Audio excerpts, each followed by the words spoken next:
Jumpa lagi di Mitra Koperasi, channel yang membahas banyak permasalahan tentang koperasi. Kali ini saya ditemani oleh Pak Asad yang selaku MKPLI Sehat Rumah Sakit Margono Soekarjo. Terima kasih Pak Asad atas kehadirannya pertama Mas Adi. Kali ini kita akan melanjutkan channel sebelumnya. Jika sebelumnya kita sudah membahas tentang filosofi koperasi. Nah, bagaimana koperasi itu harus melakukan apa supaya dia berjalan sesuai dengan filosofi. Kemudian ketika itu sudah berjalan, koperasi itu tentu saja memiliki alat yang sebagai aspirasi dari anggota yang selama ini kita kenal dengan perusahaan koperasi. Perusahaan koperasi, di mana seharusnya perusahaan koperasi itu kalau sesuai dengan filosofisnya adalah ada untuk kepentingan anggota. Di lapangan banyak kita menemukan, ini tidak semua ya, banyak keluhan-keluhan dari koperasi, kenapa bisnis saya tidak maju? Bisnis koperasi selalu menjadi masyarakat kecil, tidak sama dengan bisnis koperasi. Kira-kira apa sih yang menjadi permasalahan? Oke, saya mulai dari ini ya. Jadi kalau kita bicara strategi, jadi ada dua bonggol besar yang harus dibangun secara bersamaan dan merupakan pengituan. Satu adalah organisasi. Jadi organisasinya ini kita harus drive dengan berbagai pendekatan sehingga dia menjadi organisasi yang mengangkat. Dia tumbuh secara kuantitas dan tumbuh pula secara kualitas.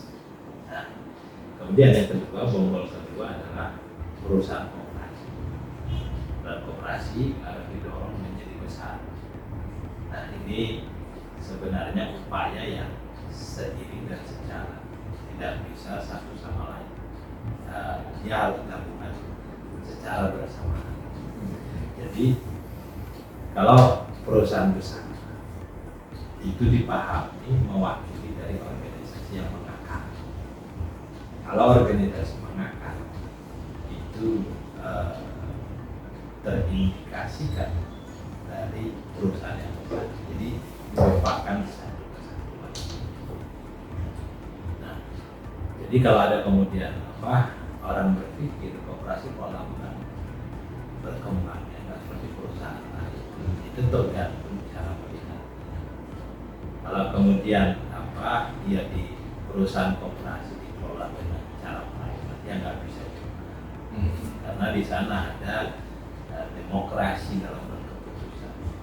Nah, kemudian kalau private mau lebih cepat, mungkin karena di sana ada otoritas yang hanya beberapa orang, satu orang atau beberapa orang yang bisa langsung mengambil keputusan. Tetapi ada bersikap cerdas sebenarnya pada tingkat kepercayaan yang tinggi dari anggota kepada representasi anggota dalam hal ini pengurus dan pengawas, maka dibuatlah keputusan yang memberi ruang kreativitas yang luas. Tapi kalau kita jabarkan lagi bahwa koperasi itu kan sebenarnya tentang kumpulan orang. Ya. Dalam hal ini anggota. Ya. Sebenarnya seberapa jauh peran anggota dalam ketika anggota kemudian mewujud dalam sebuah langkah aspirasi, langkah nyata gitu. Jika kita majukan dengan bisnis koperasi, tentu saja anggota harus melakukan banyak hal. Walaupun pada saat kemudian pengurus sudah memutuskan ini saya bisnis ini, ada beberapa koperasi yang memang menunggu aspirasi dari anggotanya, lalu membangun bisnisnya. Kemudian ada juga yang seperti tadi sudah disampaikan oleh Pak Asad, memang ada sekelompok orang yang mempunyai otoritas, sehingga yang muncul adalah ada ketidaksesuaian antara anggota dengan bisnisnya. Sebenarnya bagaimana supaya koperasi ini berjalan dengan bisnisnya, tapi dengan tetap tidak melupakan aspirasi dari anggotanya? Jadi tadi saya katakan, pertama partisipasi anggota harus didorong saat merumuskan garis-garis besar program awal gitu. di awal. Oke. Ya. Yang kedua memang harus disadarkan anggota bahwa segala sesuatu yang diprogramkan itu hanya bisa jalan apabila partisipasi anggota juga hadir di proses perwujudan dan jalan. Contoh begini, kita bersepakat mendirikan toko. Nah, tugas anggota tidak hanya ikut rembuk bersepakat mendirikan toko, tetapi anggota juga punya tugas sesudah toko itu berdiri, yaitu berpartisipasi di toko ini. Nah, tinggal dua pemantik. Pertama adalah kesadaran mereka. Nah, yang kedua adalah nilai kemampuan mengelola kesadaran untuk mengakselerasi tumbuh atau nilai tambah dari yang dirasakan nikmati anggota. Contoh misalnya, anggota akan bisa merasakan, oh ternyata betul aku meminjam di koperasi jasanya lebih rendah. Nah, itu rasionalitas ekonomi yang bisa dirasakan anggota. Tapi pada proses pendirian koperasi simpan pinjam ini adalah berdasarkan aspirasi anggota. Nah, jadi mereka pun satu kesadarannya untuk meminjam di koperasi didasarkan pada kesadaran apa dan mengapa serta bagaimana cara koperasi bekerja. Di sisi lain adalah ternyata akumulasi kesadaran ini melahirkan nilai tambah seperti jasa yang lebih rendah, kemudian keputusan yang lebih cepat, nah, tidak terteles. Nah, inilah saya katakan bagaimana mensinergikan strategi. Jika koperasi kemudian ingin ada peningkatan partisipasi Ya. indikasi ternyata bisnis ini tidak sesuai dengan tujuan. Secara teknis sebenarnya apa yang bisa dilakukan oleh koperasi? Saya malah heran dengan pertanyaan ini. Kenapa bisa lahir tidak sesuai dengan anggota? Bukankah proses lahirnya berdasarkan aspirasi anggota? Tapi kalau terjadi misalnya adalah, oh ini anggota merasa koperasi kok harganya lebih mahal. Nah, ini teknis. Maka ini yang dicarikan jalan. Contoh misalnya, oh toko ini murah apabila kita membeli dalam skala yang lebih besar. Tetapi harus dibangun kesadaran pada anggota. Oke, koperasi membeli dalam skala lebih besar. Di konsekuensinya anggota pun harus membeli. Jangan sampai terjadi overstock di koperasi dan justru membuat ini persoalan juga dalam likuiditas koperasi. Nah, inilah titik matching antara aspirasi dengan perwajahan bisnis koperasi. Jadi ada satu hal lagi, partisipasi anggota itu kan bukan hanya bertransaksi, tetapi imajinasi anggota tentang sebuah pelayanan yang baik itu kan sangat membantu pengurus atau manajemen di dalam memperbaiki koperasi sehingga dia bergerak dari titik A ke titik B. Nah, berbeda dengan perusahaan private, dia perlu membangun insting yang tajam tentang kemauan dari market. Kalau di koperasi, market selalu bersuara karena mereka sendiri sedang belanja di perusahaan mereka sendiri. Maka akumulasi dari saran-saran itulah yang mengakselerasi dari kebaikan atau perbaikan dari kualitas pelayanan. Jadi, nah itu kemudian sangat kecil kemungkinan kalau koperasi menjalani satu usaha yang bukan kemauan dari anggota. Itu masalahnya. Berarti memang kita kembalikan semua kan?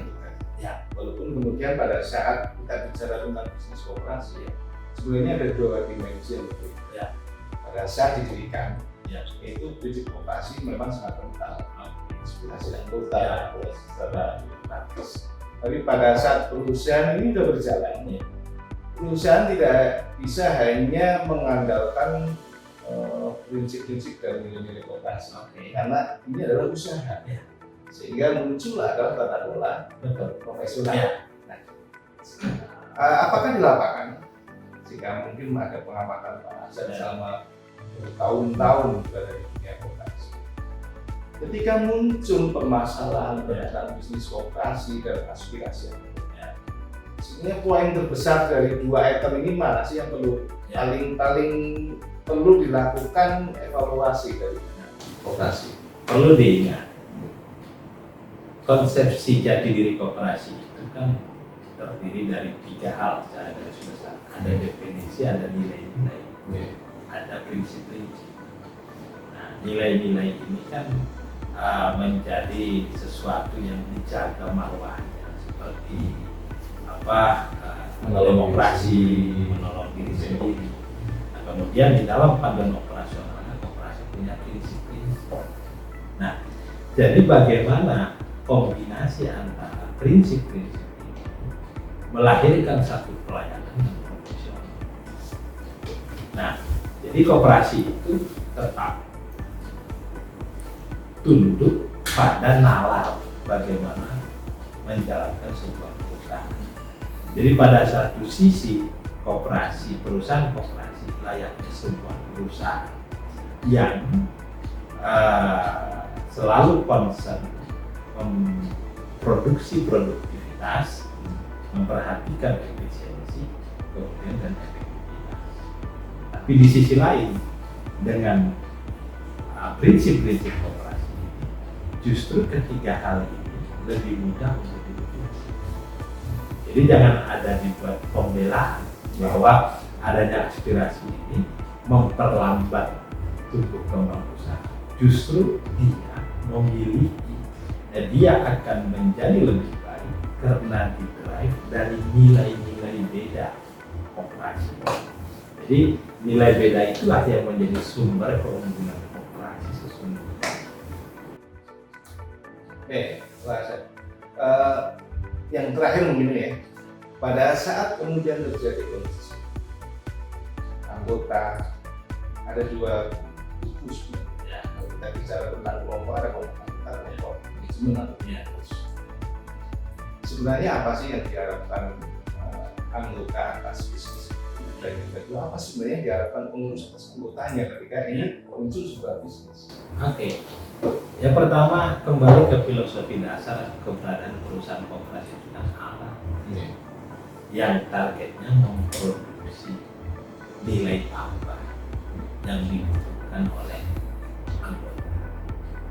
Pengurus ini kan representasi perwakilan dari anggota untuk mewujudkan aspirasi-aspirasi mereka yang medianya adalah perusahaan. Nah, oleh karena itu ini harus pengurus sebenarnya hanya menjalankan aspirasi. Harusnya seperti itu ya Pak? Ya, nah, tentu aspirasi ini pun harus dicerahkan dengan rasionalitas. Jadi artinya begini, makanya aspirasi ini juga harus berbasis nilai-nilai kepahaman. Jangan mengaspirasikan sesuatu, tapi di sana ada ketidakrasional harapan atau ekspektasi. Jadi keberdayaan perusahaan koperasi ini tidak lepas juga dari kemauan anggota mensupport. Jadi contoh misalnya, bagaimana membangun rasionalitas bisnis sebuah koperasi swalayan. Nah, ternyata misalnya ini akan lebih rasional bila anggotanya 1000. Ya kan? Maka hari ini anggota kita 600. Oke, kita berbagi tugas sih. Anggota juga di samping kita support modal toko berdiri, anggota juga mengajak orang lain untuk bergabung. Maka terjadilah gotong royong. Maka kemudian itulah yang terbentuk efisiensi kolektif. Jadi efisiensi terbentuk sebagai akibat dari semakin banyaknya orang. Oke, terima kasih Pak. Jadi memang bisnis koperasi memang tidak hanya sekedar bisnis dijalankan, usaha berjalan, Ya. selesai. Betul. Anggota juga di satu sisi tidak hanya bisa berposisi saya adalah pemilik, Ya. saya adalah pemodal, maka saya cukup melihat Oh, saja. tidak bisa. Nih, karena bisnis dan anggota ini adalah dua sinergi yang memang sangat menentukan. Ya, di koperasi itu anggota itu pemilik ya pelanggan. Ya, terima kasih Pak Hasan. Ya, Menarik sama-sama, sekali. Pak. Mungkin para pelaku koperasi ketika melihat channel ini bisa mengambil banyak hikmah. Amin, mudah-mudahan begitu. Wacana yang Ya. kita undangkan hari ini, mudah-mudahan nanti ke depan ini bisa menjadi sebuah semangat baru bagi Ya. masyarakat koperasi. Amin. Demikian perbincangan kita hari ini dengan Pak Asad. Mudah-mudahan ke depan kita masih bisa bertemu lagi dalam channel Mitra Koperasi yang membahas tentang koperasi. Salam koperasi.